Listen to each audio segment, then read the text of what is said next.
The actual fingernail thing was separate from me. I mean, I've never actually really tried to stop it, but I'll start with my fingernails biting, and that is something that needed to stop because it gets to a point where it's painful. I realised that this is something I haven't tried, so that's what I thought I'd do.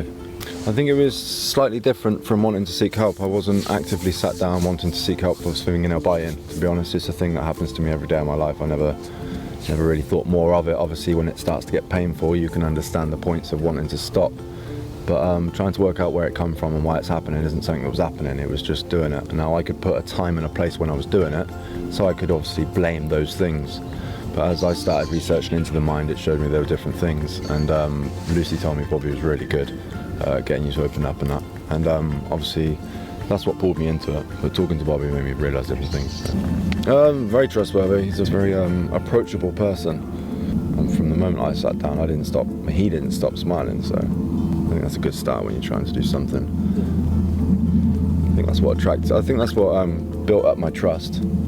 He sat me down, he allowed me to be myself and to talk and to listen, which I think is something I struggle to do a lot of, but definitely opened up and allowed me to speak. Kind of, I suppose, allowed me to vent before he decided to explain anything that his part of the job was. I think it was a relief for me. And of course, I didn't really understand what I was coming for. The fingernail is the reason, so to sit there and expect a change from that part is separate from what I experienced.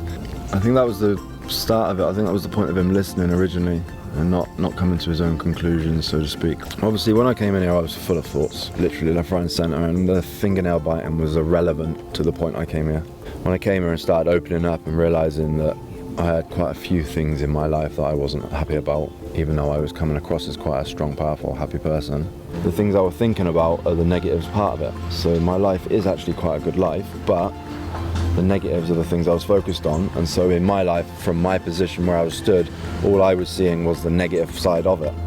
It's that much fun talking to him, and he's that happy even when you're negative that you just want to. And do you know what I mean? It doesn't matter how many friends I've got at home that I can talk to, I can't really be that giggly and happy with. Towards the end, after I'd spoke about all my problems and we'd had quite a few talks and I'd understand the way the mind works, the outcome of what I was starting to get when I left was direction. And he was really good at putting into context how to start your day and how to finish your day. And the fact is, the day is what you think of it anyway. So no, I do. I trust him. I trust him with everything I've said. I trust him to help me, definitely. I would trust him with a lot of other problems as well. I think as well, like we were talking, the fact that he's done that thing before, that he's done 40 minutes chatting beforehand, and the fact that I've been coming for a year, it helps to build up that relationship with him. So it is a case of trust. And then when you sit there, it is just so relaxing. You know, it's because he's doing his thing, you haven't got to do your thing, which is the thinking.